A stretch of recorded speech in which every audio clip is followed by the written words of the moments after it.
Hi there. Good morning, good afternoon, good evening, wherever you are in the world. Welcome. Welcome to my weekly um what vlog. Wow, what a ride. Sunday reflections. Hey, this is what's going on. So, welcome. I'm so glad you're here. And I'm so glad I'm here.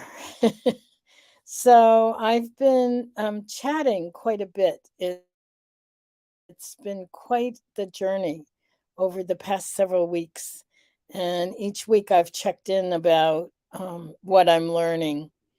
In fact, we had a webinar, and I want to talk a little bit about the webinar.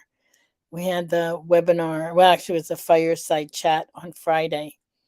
Today's Sunday, so the day before yesterday. So I traveled to South Carolina from Boston and flew for the first time in a very long time and ended up with a very significant um, lymphatic flare up. I'm still experiencing it, it's not gone, but I've calmed down considerably. When it first happened, having experienced lymphedema and lipedema, not knowing what it was, having these strange symptoms, trying to figure it all out for years, going to doctors and not having them know what it was either. The sort of story that most of us have some version of. Well, something similar. So, if you haven't heard me talk about it, first of all, go ahead and put your name and where you're you know watching from in the chat. I'd love to say hi. Okay, so I flew, got to South Carolina, and ended up. Hi, Lisa. Oh, so good. Hi, Julie. So you guys have heard the story.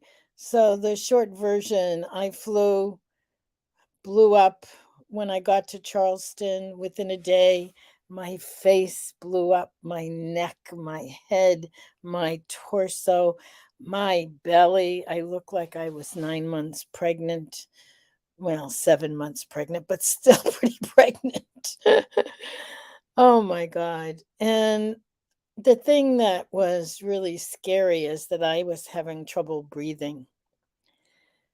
I'm still having shortness of breath and trouble breathing, but I'm much calmer about it. Because when it first started, I didn't know what the hell was going on. I called Leslyn. She was at a conference at the time. She was at the National Lymphedema Network conference. So, but as you might have experienced when you first heard about lipedema, that it was actually an entity, that something was happening. Hi, Ruth. So good to see you. Um, that something, it wasn't like you weren't crazy. It wasn't you. It's like me, like the same thing. It's like it's happened so many times. And I'm like, oh, it's not me. I'm not crazy. No, it's not my fault. Something's really going on here, and nobody knows what to do. Bless my primary care. You're going to hear about this over until it gets resolved and how it gets resolved, because it will get resolved. So, I've been working with Kelly Bell. Many of you know him. He's spoken at numerous conferences. He has truncal edema. Truncal edema is central core. And it looks like, as best as I can figure it out, it looks like I've had underlying truncal edema, and it just has been, I manage everything so well. It looks like I was managing it. Um, Hi, Mary Lee. Good to see you. Um, so, so I was managing it. Oh my goodness. And then it was, like at what point do you put water in a cup and at what point does it start to spill over? And that's what happened with my lymphedema. Um, it was like at some point it just was too much for my system to handle. So, why am I talking about this still? Because I think uh, we need to consider if anyone else in the community has had un explainable symptoms like this or similar. So, we had a fireside chat, and I've asked my team to, it was so powerful, so powerful. Um, I'm having my team put it into a replay. Generally, the fireside chats are for our tribe community, which is our membership group. But this was so powerful. I'm going to make it available to everyone. So they're editing it and putting it up, and so I will send out an email to the entire community as soon as it's available. So we had a fireside chat. I think we had about 40 or 50, maybe 60. I don't know. It was a very nice sized group of lipedema ladies. And what we did was, well, our fireside chats are conversations where community members all contribute, ask questions, have conversations. So I shared a little bit as I'm sharing now, as did Kelly. Kelly and Leslin and Gail and Siobhan and I, all five of us, talked a little bit about some of what we know and understand about some of the anomalies around lymphatic disorders and what some of us might be experiencing, especially with travel. And since it's the holidays, we felt that we wanted to get the message out and, oh, bless this community. There were so many tips, and this happened for me, and this is how I managed it, and this happened for me. This is how I managed it. I remembered an incident that had happened to me actually several years ago. I stopped flying a couple of years before the pandemic. As best as I could remember, I think I had been invited to speak at a conference in Europe, in Prague, and I think that was in 2018. And I was so reticent to go because at the time it was when I was having trouble walking. And so I had to use a walker. It wasn't even a cane. At that point, I was using a walker. But anyway, I did go because, yeah, I did go because the conference was a very well-known European conference on the lymphatic system, and I wanted lipedema's voice to be heard. So I went, and Joanna Dudek and Leslin couldn't come physically, but we showed her presentation by Leslin, a video, recorded one. So anyway, but that was in September of 2018, and the best of my recollection, that was the last time I had flown. So it had been a number of years because my trip was November 8th of 2022. So that's like 4 years. No, more than that. 18, 19, 20, 20. No, 4 years. My brain is still foggy, you guys. I'm losing words and count and all of that. So because the lymphatic fluid just overwhelmed. Leslie used the phrase of lymph overproduction, and I've been looking it up and doing a lot of research. So, what are the symptoms that you might have that you think are anomalies? That you think are, I have something that's different. And, oh, Julie just said we had 67 people on at one time on the fireside chat. So that's good to know. I don't keep track like I used to. I just welcome everyone who comes. And so, anyway, so that will be available. So we will have that because the tips and the suggestions were just fabulous, which brings me to my appreciation for this community. When I first started the tribe, the membership group was right before the pandemic. Just before the pandemic, I was working with a coach who was helping me um, to, put together more salient offerings to the community. Because up until then, I would do webinars, I would do all kinds of things. And she started to help me put something in place that had more consistency, that was more sustainable. And of course, the staff grew, and we've had just an amazing experience over these years. But it was just before the pandemic when the membership group started. And I know looking back, it was perfect timing since we were all in lockdown for so long. And the community grew and developed and has deepened, and the conversations have expanded. And the thing that I absolutely love about it is that I can, or anyone can, put out a question into the community, and someone will be able to share an experience and say, huh, I had this happen, or I had that happen, and that is the beauty of this kind of community.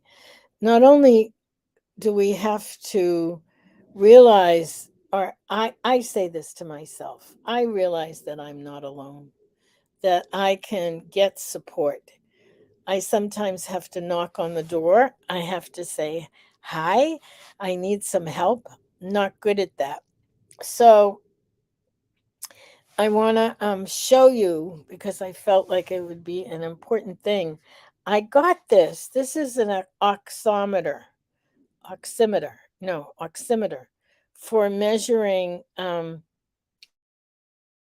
oxygen levels, because that's the thing that's been happening is I've been having shortness of breath, trouble breathing. So I just want to show you, because this is what I'm doing a lot these days. So when you go into your doctors, they give you this. So, and you just you put your finger, and then you just wait for the numbers to show. And the good news is, my doctor said, if it goes below 95, get yourself to the emergency room. I've been in and out of the emergency room a couple times over the past several weeks, but not for this.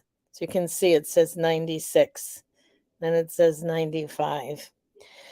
So between 95 and 100 is okay. It has gone under, but not with any consistency. And if it goes under, I just do it again until it goes up.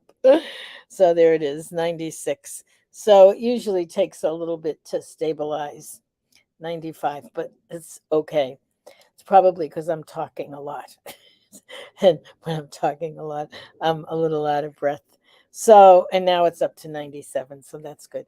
So, um, I, so the reason I'm showing this is, who knew? I didn't know about this, or I didn't know it was a good idea to do it, or anything like that. Someone suggested it in the community, and I'm like, oh, good idea. Um, and then of course the my primary care was like, yeah, yeah, yeah. And if it goes under 95, as I said, she said, go to the emergency room.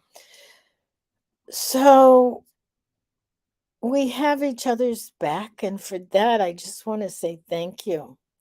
And I want to say that it's the holiday season, and week, next Sunday is Christmas.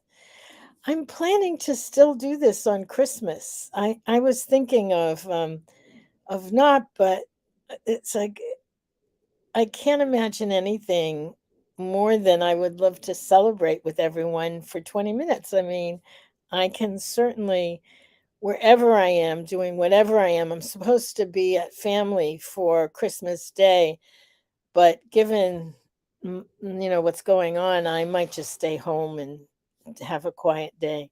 But we'll see. I'll let you know next week. So, but this week especially, for those of us who celebrate Christmas or Hanukkah or Kwanzaa, or even if you don't celebrate anything at all, the holiday season itself just brings up a sense of at least celebration, of appreciation, of feeling connected. And And I just want to say thank you for all of those things because I feel that with our community. And also, a new year is happening. We're very close to 2023. And as I've been doing my year end inventory, I always do an inventory. It's like, what have I learned? What is it that I'm taking into the new year? How do I want the new year to unfold with the foundation of 2022 and everything that went before it is a foundation for 2023 and what can move forward? And I say that, you know, not to be dramatic, but they had me rushed to the emergency room because they were afraid that I was having a pulmonary embolism, and I had all the signs, and and that this DVT is it's a thrombosis or blood clots. They did so many tests because they were sure that that's what was going on. So, laying in the emergency room at 2 and 3 and 4 in the morning, um, I know this sounds kind of crazy. The first thing that came to me, I'm talking about end of year inventory. The first thing that came to me is, oh my God, if something happens, somebody's going to have the password to my computer. So I'm calling one of my dearest friends at midnight to give her the password to my computer in case anything happens. And then there's the, oh my goodness, if anything happens, what? Um, so this thing about taking in an inventory and making sure. I had tea with a friend of mine, very dear friend of mine. We've been walking buddies for a very long time. Couldn't walk, so we went to one of the coffee houses in Cambridge and hung out and had tea today. And I was saying how much I appreciated the friendship that we've had. And so I want, so I decided I just didn't want to leave anything unsaid. That's what I've been doing. So I've been telling everybody, I appreciate you. This is how you're special to me. I thank you for this.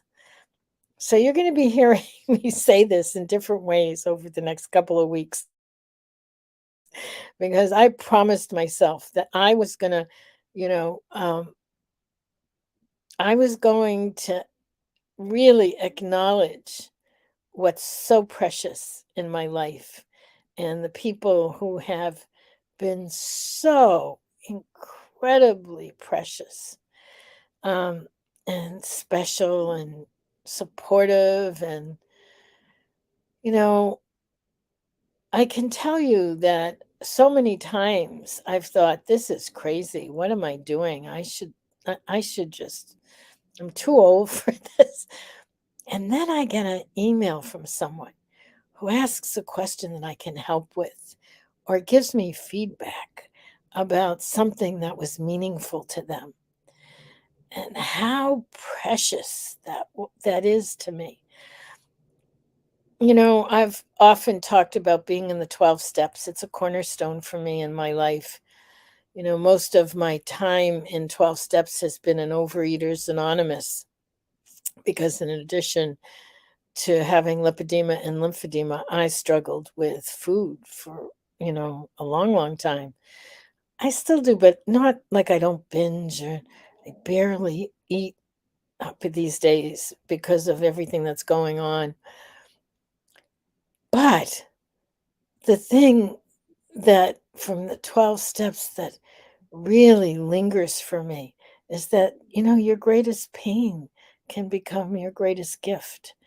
And if that's the case, being able to share about lipedema, lymphedema, where obesity fits in, has been just the greatest privilege. And, for those of you who are even showing up, I often think that nobody really cares and nobody really listens to this little rambling that I do every week. But, um, but some of you do. And for that, I'll keep showing up. Uh, so many blessings, much gratitude, and a lot of love. So as we go into this holiday week, have a great holiday. And I will see you next Sunday. And probably before then, we have our artsy fartsy group meets um, in 5 minutes. So we have our artsy fartsy group that's just starting out. It's creativity and crafts and just hanging out and chatting. So it's a new thing we added to Tribe. So I hope to see some of you there. We're also having a free webinar to wrap up the year and move into 2023 on December 29th. Mark it on your calendar. Um, an invite will go out closer to the date, not this week, because this week is the holiday. So, anyway, love you.